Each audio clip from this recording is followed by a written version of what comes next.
बिस्मिल्लाहिर्रहमानिर्रहीम। अस्सलाम वालेकुम। आई होप आप सब खैरियत से होंगे। We were studying chapter number 11, Organic Chemistry, and our today's lecture is Test Yourself 11.2, Petroleum, Natural Gas, Plants, Synthesis in Laboratory, Uses of Organic Compounds, and Test Yourself 11.3. Starting from Test Yourself 11.2, the first question is name the gases which are found in coal gas. So coal gas में तीन gases थी, hydrogen, methane and carbon monoxide.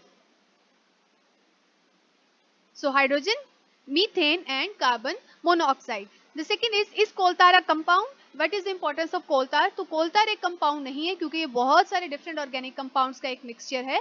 Coal tar is the most important constituent of coal और इसका जो है इससे पहले एक सबसे important use ये है कि हम इसको aromatic compounds की separation के लिए इस्तेमाल करते हैं कि coal tar जो है उसमें ये सारे aromatic compounds मौजूद हैं और हम fractional distillation के जरिए से इसको separate करते हैं और ये फर्दर डिफरेंट जो है वो और मटेरियल्स में हम इन केमिकल्स को यूज करते हैं like in drugs formation in explosives paints dyes and many other thing. The third question is what is coke and for what purpose it is used? So coke is 98% carbon और जब coal के सारे volatile components जो है उसको leave कर जाते हैं तो बाकी का रह जाने वाला मटेरियल उसे हम कोक कहते हैं. और ज्यादातर कोक क्या है कि एक में रिड्यूसिंग एजेंट है और इसको हम मेटल्स के एक्सट्रैक्शन के दौरान इस्तेमाल करते हैं and it is used as fuel. Which is the best quality of coal? तो बेस्ट क्वालिटी एंथ्रासाइट है जिसको हम इंडस्ट्रीज में यूज करते हैं. And what is destructive distillation? Absence of air में strong heating of coal is called as destructive distillation. So moving toward our topic petroleum. हमने last time पढ़ा था कि जब डेड प्लांट्स जो है वो अंडर अर्थ क्रस्ट बरी होते हैं तो उसके ऊपर high pressure and temperature apply होने पर वो जो है कोल में चेंज हो जाते हैं. इसी तरीके से जब डेड सी क्रिएचर्स ओशन के फ्लोर में बरी हो जाती हैं उसके ऊपर सैंड एंड क्ले सेटल होती रहती है उसके ऊपर प्रेशर पड़ता है तो फिर हमें एक डार्क लिक्विड मिलता है जिसे हम पेट्रोल कहते हैं. यूजुअली हम लोग जो है इसके लिए पेट्रोलियम का वर्ड यूज नहीं करते, हम लोग वर्ड यूज करते हैं क्रूड ऑयल. और इसके फ्रैक्शनल डिस्टिलेशन के जरिए से हम different types of material use में जो है वो इससे लेते हैं, एक्सट्रैक्ट करते हैं जिसमें एक टाइप पेट्रोलियम भी आती है. सो पेट्रोलियम डार्क ब्राउनिश और greenish black coloured viscous liquid एक गाढ़ा सा लिक्विड है, कॉम्प्लेक्स मिक्सचर जिसमें बहुत सारे सॉलिड लिक्विड और गैसियस हाइड्रोकार्बन्स मौजूद हैं mixed in water along with the salts and earth particles. Petroleum जो है वो ऑर्गेनिक कंपाउंड्स का बहुत मेन सोर्स है. इससे आप बहुत सारी डिफरेंट फ्रैक्शंस जो है वो सेपरेट कर सकते हैं और वो सेपरेट कैसे होंगी? By the process of fractional distillation. Definition इसकी मार्क करें द सेपरेशन ऑफ फ्रैक्शंस और components depending upon their boiling point ranges. यानी कि जब आप इस क्रूड ऑयल को हीट करेंगे तो ऑन हीटिंग इसमें से मटेरियल्स वेपर्स के फॉर्म में निकलना शुरू होंगे. अब वो जो निकले हैं they will be evaporated on the basis of their boiling point. Boiling point के बेस पे जो पहले वेपर्स बनेंगे फिर हम उसको कंडेंस करके उसकी फॉर्म में चेंज कर लेंगे. इसी तरीके से ये प्रोसेस चलता रहेगा. इसकी डिटेल इंशाल्लाह हम लोग लास्ट लेक्चर में स्टडी करेंगे तो फिलहाल के लिए इसकी डेफिनेशन को मार्क कर ले.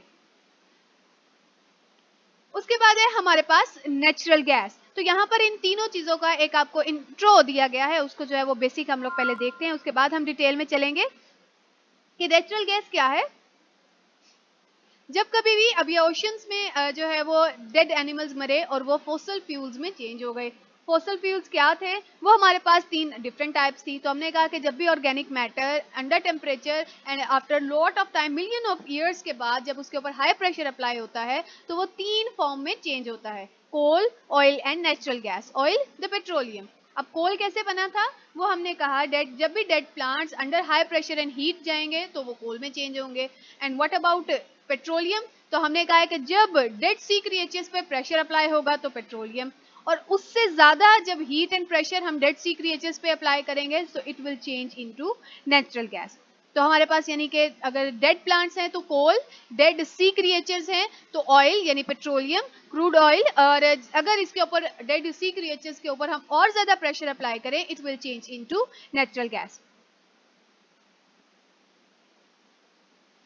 So the natural gas, it is the mixture of low molecular mass hydrocarbons, क्योंकि हाइड्रोकार्बन जिनका molecular mass low होता है, they are gases in nature, और natural gas में सारी की सारी gases ही होंगे, और जिसका सबसे major component जो है वो है मीथेन. हम लोग घरों में natural gas जो है वो सुई गैस के नाम से इस्तेमाल करते हैं.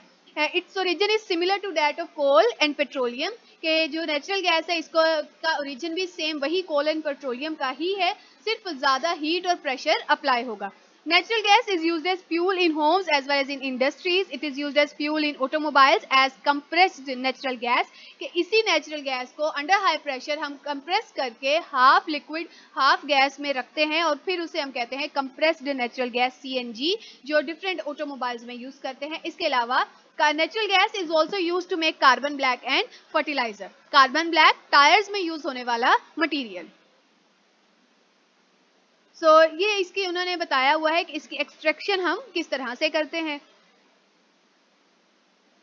उसके बाद है प्लांट से ऑब्टेन होने वाले जितने भी हमारे मेजर ऑर्गेनिक कंपाउंड्स हैं, जिसकी क्लासेस आपको यहाँ पे मेंशन किया, और आगे वो कैसे कैसे हम सिंथेसाइज करते हैं और उससे हमें क्या मिलेगा. तो living plant synthesise macro molecules, large size molecules which are carbohydrates, proteins, oils and vitamins. The basic unit of all types of carbohydrates is glucose. यानी कि जब आप किसी भी कार्बोहाइड्रेट की बात करेंगे तो उसका इनिशियल यूनिट ग्लूकोज होगा, और ग्लूकोज आपको पता है कि हमारे प्लांट्स में फोटोसिंथेसिस के अमल के जरिए से बनता है. इसी तरह ग्लूकोज को आपस में मिला के हम सुक्रोज चीनी बनाते हैं. स्टार्च घरों में यूज होने वाली कॉमन क्लफ, कपड़ों पे आप क्लफ लगाते हैं, स्टार्च की सबसे कॉमन एग्जांपल है. इसी तरह से पोटैटो में प्रेजेंट है. सेलुलोज जो है पेपर में भी मौजूद है, और सेलुलोज के बारे में, और सबसे प्योरेस्ट फॉर्म ऑफ सेलुलोज जो है वो कॉटन है. तो आप लोगों ने ये सारी चीजें किससे मिलकर बनी है? ग्लूकोज से, और ग्लूकोज एक ऑर्गेनिक कंपाउंड है. Proteins are found in pulses दालों में, एंड बीन्स फलियों में. एंड प्रोटीन्स को हम कैसे प्रिपेयर करते हैं? कहते हैं कि जो प्लांट्स के रूट्स में नाइट्रोजन फिक्सिंग बैक्टीरिया है, ऐसे बैक्टीरिया जो हवा में मौजूद नाइट्रोजन को प्लांट्स के इस्तेमाल लाइक नाइट्रोजन के कंपाउंड्स में चेंज कर देते हैं. तो जब वो प्लांट्स के इस्तेमाल लाइक नाइट्रोजन में चेंज होती है और फिर वो जो है उसको हम प्रोटीन्स में बदल देते हैं. उसके बाद है oils, they are found in the seeds of plants, के जब हम लोगों को मालूम है कि जैसे सनफ्लावर ऑयल है तो वो सनफ्लावर के जो सीड्स हैं उससे हम ड्राइव करते हैं. सनफ्लावर है, रेप सीड है, पाम, कोकोनट एंड ग्राउंडनट, जो ये सारे के सारे ऑयल्स हैं. एंड विटामिन्स जो के सारे एप्पल, सिट्रस फ्रूट्स, इन सब चीज़ों में मौजूद है. कार्बोहाइड्रेट्स, प्रोटीन्स एंड ऑयल्स की डिटेल हमारे पास डिफरेंट चैप्टर्स की फॉर्म में है, वो इंशाल्लाह हम लोग इसको फर्दर डिटेल से पढ़ेंगे कि ये कैसे बनते हैं और इनके क्या यूजेस हैं. The next is synthesis in laboratory. General यहाँ बात की गई है कि हमने शुरू में पढ़ा था कि वाइटल फोर्स थ्योरी थी, ब्राजीलियस ने जो प्रेजेंट की, और हमने कहा कि जी इसके मुताबिक जितने भी लिविंग ऑर्गेनिजम्स हैं उनके अंदर ये नेचुरल पावर है कि वो ऑर्गेनिक कंपाउंड्स को खुद ब खुद सिंथेसाइज कर सकते हैं, और हम ये ऑर्गेनिक कंपाउंड्स लैब में सिंथेसाइज नहीं कर सकते. लेकिन यूरिया की सिंथेसिस बाय एफएम होलर, उसने इस सारी जो है वो थीसिस को रिजेक्ट कर दिया और एक नई बेसिस प्रोवाइड की कि हम ऑर्गेनिक कंपाउंड्स को लैब में प्रिपेयर कर सकते हैं और इनऑर्गेनिक कंपाउंड को भी हम ऑर्गेनिक कंपाउंड में कन्वर्ट कर सकते हैं. तो जब हमें इस बारे में डिटेल्स मालूम हुई और हमने आहिस्ता आहिस्ता इसमें एडवांसमेंट लाए, तो हमने बहुत सारी ऐसी चीज़ें आर्टिफिशियल प्रिपेयर करना शुरू कर दी जो कि हमारी इन सारी जो है वो इस बेसिक बात पे बनी थी कि हम इनऑर्गेनिक को ऑर्गेनिक कंपाउंड्स में कन्वर्ट कर सकते हैं. जैसे कि अब जो हमारे स्मेल, फ्रेग्रेंसेस, परफ्यूम्स आती हैं, आर्टिफिशियल परफ्यूम्स जो लैब्स में प्रिपेयर होती हैं, तो वो सारी की सारी इसी चीज़ को ही फॉलो करके हम बना रहे हैं कि हम डिफरेंट इनऑर्गेनिक कंपाउंड्स को ऑर्गेनिक कंपाउंड्स में कन्वर्ट करके तो आज इस पर इंडस्ट्रीज रन कर रहे हैं. तो यहाँ पर आगे ऑर्गेनिक कंपाउंड्स के आपको डेली लाइफ में यूजेस बताए हैं. सबसे पहला जो मेजर ऑर्गेनिक कंपाउंड का यूज़ है जिसकी वजह से हमारी जो सारी ज़िंदगी का निज़ाम चल रहा है, it is use as food. हम लोग जो है वो आपने देखा है कि जो कुछ लोग होते हैं वो वेजिटेरियन होते हैं, यानी सिर्फ वेजिटेबल्स वेज फूड यूज़ करते हैं, और कुछ नॉन वेजिटेरियन होते हैं जो कि साथ में मीट भी यूज़ करते हैं. और हम जो है वो मुसलमान होने के वजह से हम दोनों चीज़ें इस्तेमाल करते हैं जो हलाल हैं हम पर. तो अब उन सब में क्या है कि दोनों किस्म की चीज़ें आती हैं, उसमें हम प्लांट बेस्ड फूड भी लेते हैं, हम एनिमल बेस्ड फूड भी लेते हैं, और दोनों की दोनों क्या हैं? ऑर्गेनिक कंपाउंड्स हैं. जैसे कि milk, egg and meat, all of these are organic compound. Similarly इनके अंदर कार्बोहाइड्रेट्स हैं, प्रोटीन है, फैट्स, विटामिन्स, तो ये सारे के सारे बेसिक ऑर्गेनिक कंपाउंड्स हैं. यूज एज क्लोथिंग, तो हर किस्म के कपड़े जो हम पहनते हैं वो नेचुरल फाइबर से मिलकर बने हैं, जैसे कि कॉटन, सिल्क एंड वूल। इसके अलावा इंडस्ट्रीज में भी जो आर्टिफिशियल फाइबर्स या सिंथेटिक फाइबर्स तैयार किए जा रहे हैं, जैसे कि नायलॉन, डेक्रॉन एंड एक्राइलिक, ये सारे के सारे क्या है, ऑर्गेनिक कंपाउंड्स। उसके बाद है यूजेस एज हाउसेस, तो घरों में हम लोग जो है वो लकड़ी के घर बनाते हैं, फर्नीचर इस्तेमाल किया जाता है, तो ये सारा क्या है, it is used for making houses and furniture of all kinds. और ये सारे के सारे क्या है कि जो है वो हम लोग यूज करते हैं। लकड़ी जो है वो ऑर्गेनिक कंपाउंड है, तो इसको हम यूज करते हैं। उसके बाद अब यहाँ देख सकते हैं कि हम लोग लकड़ी से पेपर तैयार करते हैं, और वो कैसे होता है। You can see here the trees are being cut, उसको अंदर वाटर ऐड करके बॉईल करके एक पल्प तैयार करते हैं। अब उसके बाद जितने भी जो है वो हम लोग इसमें डिफरेंट और केमिकल्स ऐड करके इसको प्रेस करके इसको जो है वो एक रोलर से पास करते हैं, और इसमें से जितना वाटर है वो रिमूव कर देते हैं। तो अब ये जो पल्प है ये किस में फिर चेंज हो जाता है, पेपर में। और ये भी सारा, अब ट्रीज क्या है, ऑर्गेनिक कंपाउंड, तो इसका मतलब जो पेपर बना है it is also organic in nature. Use as fuel, तो फॉसिल फ्यूल्स जो है हमारे, उसको हम लोग डोमेस्टिक एंड इंडस्ट्रियल दोनों फ्यूल्स के तौर पर यूज करते हैं। मेडिसिन हैं, तो हम लोगों की जो पूरी होम्योपैथी है वो सारी की सारी किस पे डिपेंड करती है, प्लांट्स एंड एनिमल्स की बेस्ड मेडिसिन पे। होम्योपैथी सारी प्लांट्स बेस्ड मेडिसिन हैं, तो वो सारी की सारी कहाँ से आ रही हैं, प्लांट से, ऑर्गेनिक कंपाउंड से। इसके अलावा हम लोग लैब्स में भी जो है वो अब एंटीबायोटिक्स हैं, वैक्सीन हैं तैयार कर रहे हैं, वो भी सारी ऑर्गेनिक इन नेचर है। इसके अलावा रॉ मटेरियल्स, नए और मटेरियल्स तैयार करने के लिए हम लोग इसको यूज करते हैं, जैसे rubber, paper, ink and dyes वगैरह में। तो हमारे पास डिफरेंट डाइज में, रबर में, मेडिसिन में, हर किस्म के मेडिसिन जो है वो लीवर की फॉर्म, जैसे लीवर के लिए हम लोगों के पास, लीवर को किसी की बीमारी है तो इतने सारे प्लांट्स हैं जिससे हम मुख्तलिफ बीमारियों को क्योर कर सकते हैं। तो ये हमारे सारे ऑर्गेनिक कंपाउंड्स के यूजेस हैं। उसके बाद है test yourself 11.3। The first question is define petroleum, and the question is define petroleum. Petroleum जो है वो आपके उसमें टॉपिक में ही है कि petroleum is a dark brownish और ग्रीनिश लिक्विड है, और इसको हम लोग विस्कस लिक्विड है जिसको हम लोग कॉम्प्लेक्स मिक्सचर यूज कर रहे हैं।